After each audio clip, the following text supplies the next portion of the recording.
nhớ xong tôi cũng được biết sao tôi nè mà nói chị của nhà thế của chị người cũng tôi xong được của tôi đâu của nhớ được của họ chơi họ lừa được của trên để nói chị của cô vừa lấy tôi cái lòi là nó ôm món đó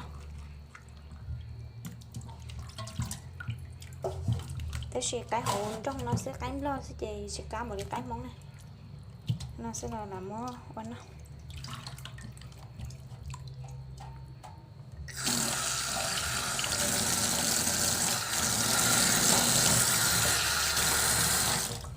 món rùa chỉ món nó nè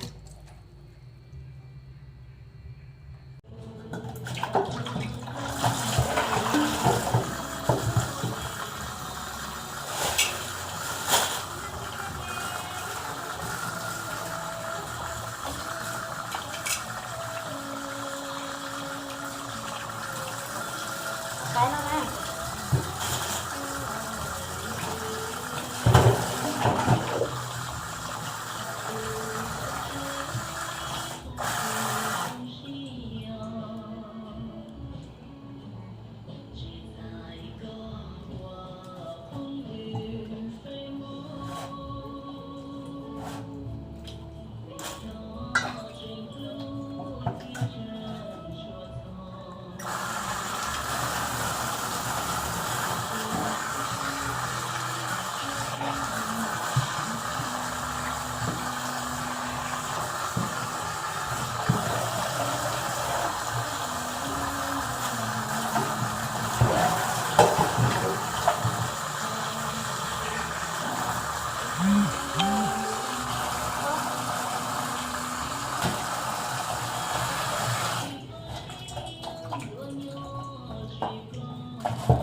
món sống ta thì món học đây đúng không bao nhiêu món học xứ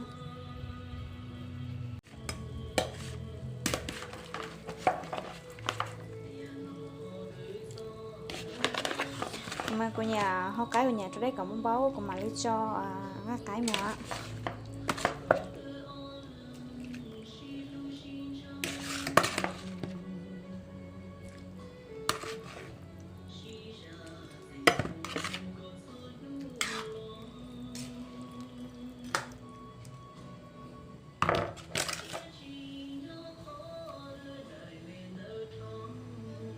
cho rau xem vì tiền chúng mới cho cái đi là bé rồi chúng cho cái này rồi thì tôi cho cái là trâu gì theo liều mới học cho rau xứ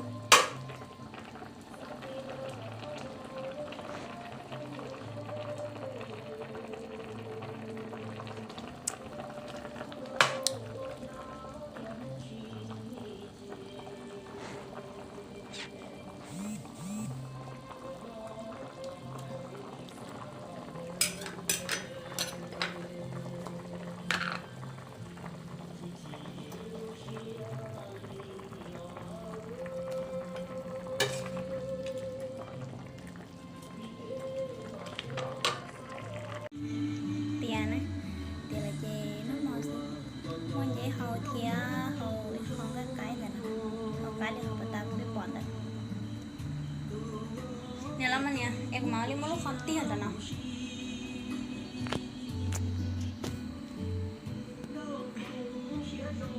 nhau ba chế ngon xin chị nhà sáng cầu này của chị nè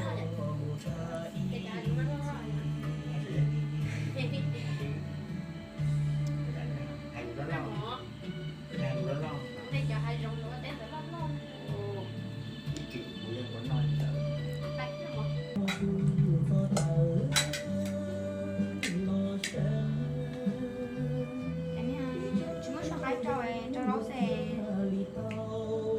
những video hấp dẫn.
Cái bên nào mỏ nữa.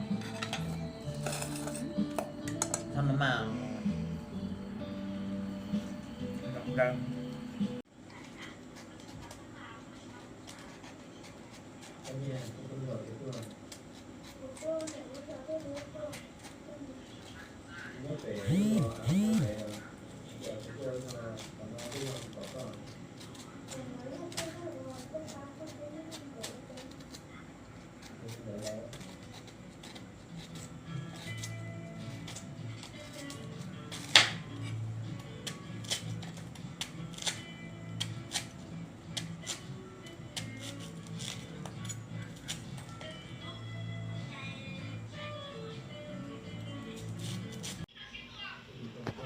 Hay gì đâu của chị cái nào.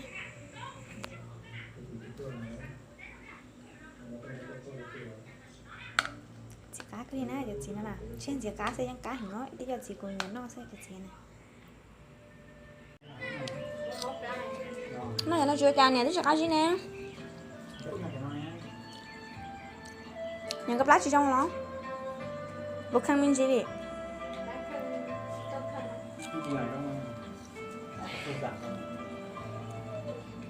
Bây của món đi có những món để lòng ở trong á.